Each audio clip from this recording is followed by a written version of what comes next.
सौतेली माँ वाली बहू को मिली माँ जैसी सिखाने वाली सास। माँ मेरे बाल छोड़ दो, बहुत दर्द हो रहा है। छोड़ दो ना, माफ कर दो, मुझसे गलती हो गई, आइंदा दोबारा नहीं करूंगी।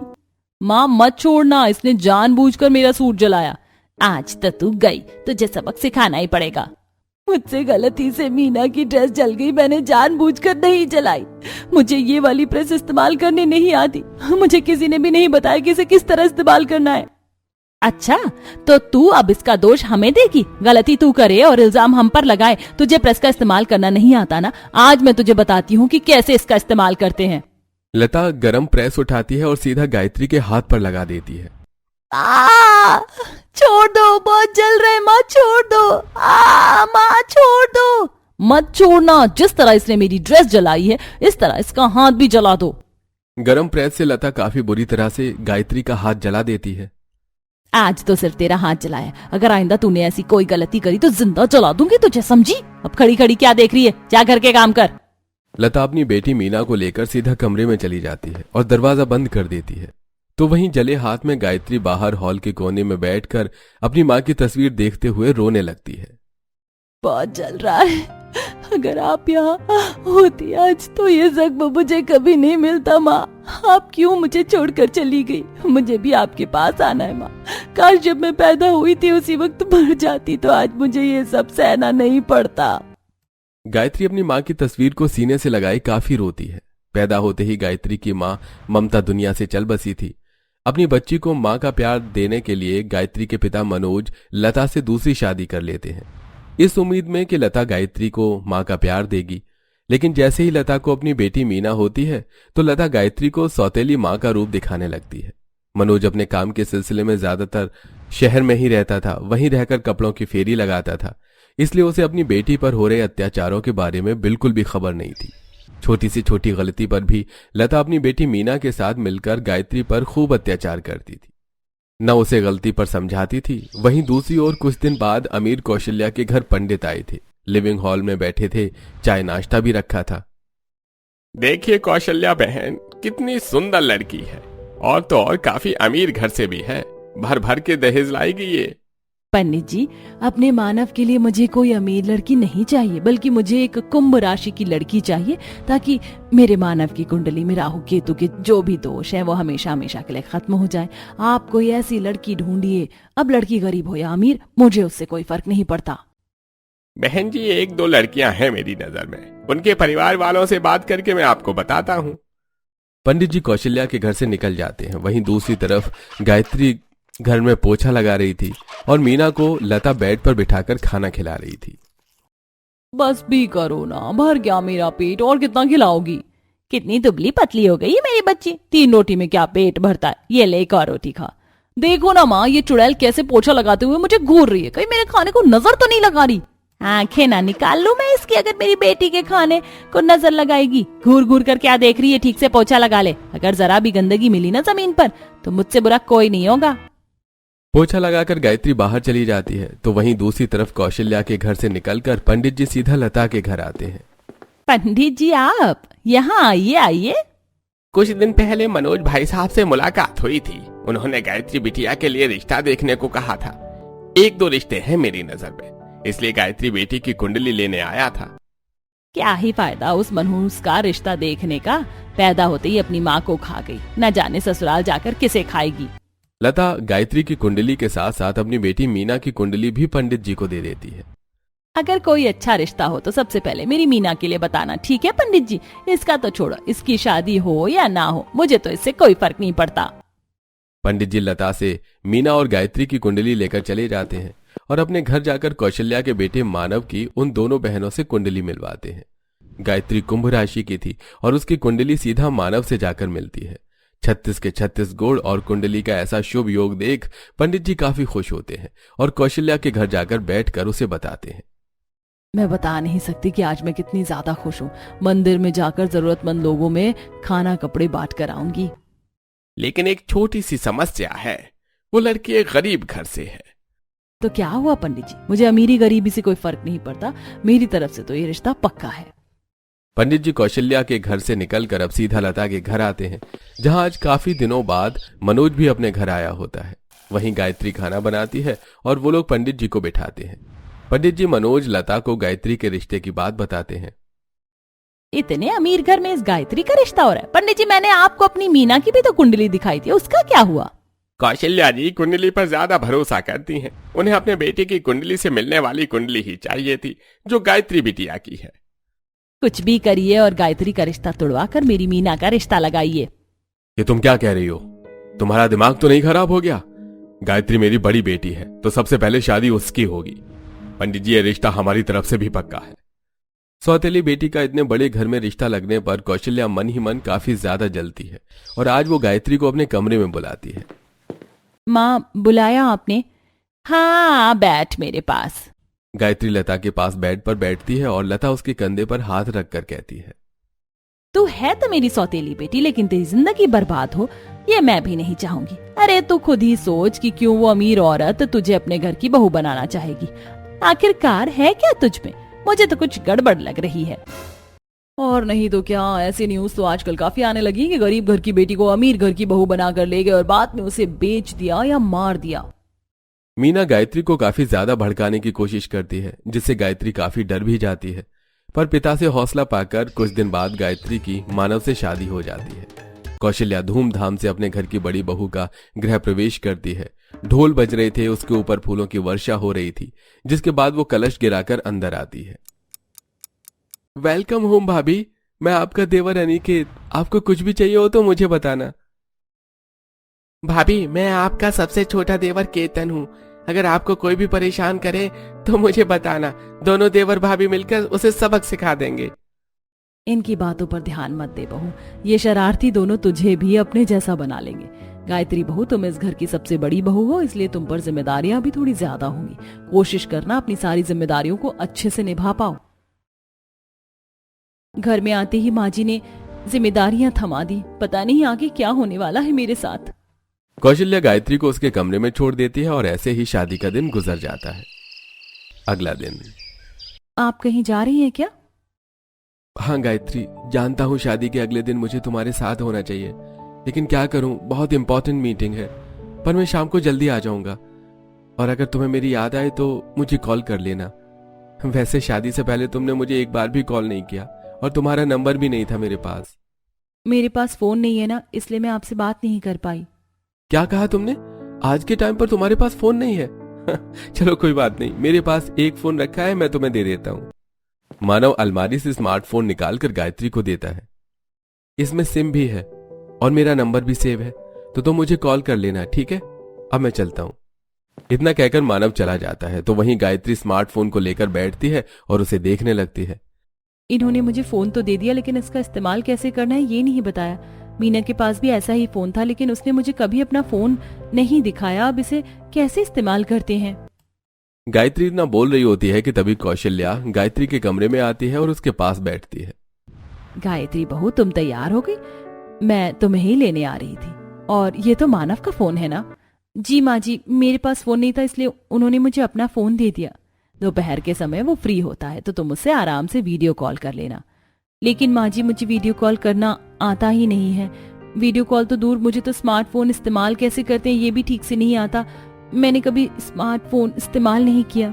आज के समय में तुमने कभी स्मार्टफोन इस्तेमाल नहीं किया? थोड़ी अजीब बात है, लेकिन कोई बात नहीं। पंडित जी बता रहे थे कि तुम काफी घरेलू लड़की हो, शायद इसीलिए तुम्हारा इन चीजों पर कभी ध्यान नहीं गया। पर मैं हूं ना, मैं तुम्हें सब बताती हूँ। देखो, इसे यहाँ से टच करने से फोन ऑन हो जाता है। इस ऐप से तुम कॉल कर सकती हो, इससे मैसेज, और इस ऐप से तुम मैसेज कॉल के साथ साथ वीडियो कॉल भी कर सकती हो। कौशल्या गायत्री को फोन के एक एक फीचर के बारे में समझाने लगती है। देखा बहू, कितना आसान था, तुम इतनी जल्दी समझ गई। चलो अब हम फोटो लेते हैं। पता है इसमें ढेर सारे फिल्टर हैं।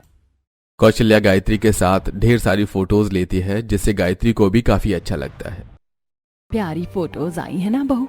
और आएंगी भी क्यों नहीं, मेरी बहू है ही इतनी प्यारी। चलो अब नीचे आ जाओ, आज तुम्हारी पहली रसोई की रस्म है ना। समधी जी बता रहे थे कि तुम काफी बढ़िया खाना बनाती हो, मेरे लिए भी कुछ चटपटा बना दो। थोड़ी देर में गायत्री रसोई घर में आती है और देखती है कि खाना बनाने के लिए रसोई घर में गैस सिलेंडर नहीं बल्कि इंडक्शन है, जिसे देख ये तो इंडक्शन है जो मेरी सहेली रिया के घर में भी था, मैंने कई बार देखा था, लेकिन इसे इस्तेमाल कैसे करते हैं? जरूर ये लाल वाला बटन दबाना होगा। गायत्री उस लाल बटन को दबा देती है जिससे इंडक्शन तो चालू हो जाता है, लेकिन गायत्री को इसका पता नहीं चलता और गायत्री गलती से गर्म इंडक्शन पर हाथ रख देती है जिससे उसका हाथ जल जाता है। गायत्री के चिल्लाने की आवाज सुनकर कौशल्या और अनिकेत भागे भागे रसोई घर में आते हैं। गायत्री बहू, तुम ठीक तो हो ना? और ये तुमने हाथ कैसे जला लिया? आप भाभी के हाथ पर बर्फ लगाओ, मैं जल्दी से दवाई लेकर आता हूँ। अनिकेत दवाई लेकर आता है और गायत्री के हाथ पर लगाने लगता है। माँ जी, मुझे माफ कर दीजिए, मुझे इंडक्शन का ठीक से इस्तेमाल करना नहीं आता। अपनी लापरवाही के चलते मैंने हाथ जला लिया। अब मैं खाना कैसे बनाऊंगी? लेकिन मैं पूरी कोशिश करूंगी खाना बनाने की। ये तुम क्या कह रही हो? तुम्हारा हाथ जल गया और तुम्हें खाना बनाना है? पहली रसोई की रस्म फिर कभी हो जाएगी। और अगर तुम्हें इंडक्शन इस्तेमाल करने नहीं आता तो तुमने मुझसे पूछा क्यों नहीं? मैं तुम्हें बता देती। कौशल्या अब गायत्री को इंडक्शन इस्तेमाल करने के बारे में बताती है। लाल बटन दबाने से ये ऑन होता है, इसमें से धुआं नहीं निकलता और फिर बंद कैसे करते हैं ये भी बताया है। इसके बाद वो उसे उसके कमरे में आराम करने के लिए छोड़ देती है। तो वहीं अपने पिता की याद आने पर गायत्री अपने कमरे में लेटी अपने फोन से अपने पिता को कॉल करती है, जिसे लता उठाती है। हेलो, कौन? मैं बोल रही हूँ गायत्री। गायत्री, तू? तेरे पास फोन कहाँ से आया और ये नंबर किसका है? मानव जी ने मुझे अपना फोन दे दिया और ये नंबर भी उनका ही है। अमीर ससुराल में जाते ही तुझे फोन भी मिल गया, क्या बात है। और बता, कैसा चल रहा है वहां सब? गायत्री अपनी माँ को बताती है कि कैसे उसकी सास ने उसे फोन चलाना सिखाया, उसके हाथ जलने पर कैसे उसके देवर ने दवाई लगाई और उसकी सास ने उसे इंडक्शन का इस्तेमाल करना सिखाया। ये तो सब शुरुआती दिनों में नाटक होता है, वरना कौन करता है इतना। मैं कह रही हूँ अभी भी वक्त है, छोड़ दे अपना ससुराल, वरना बहुत पछताएगी।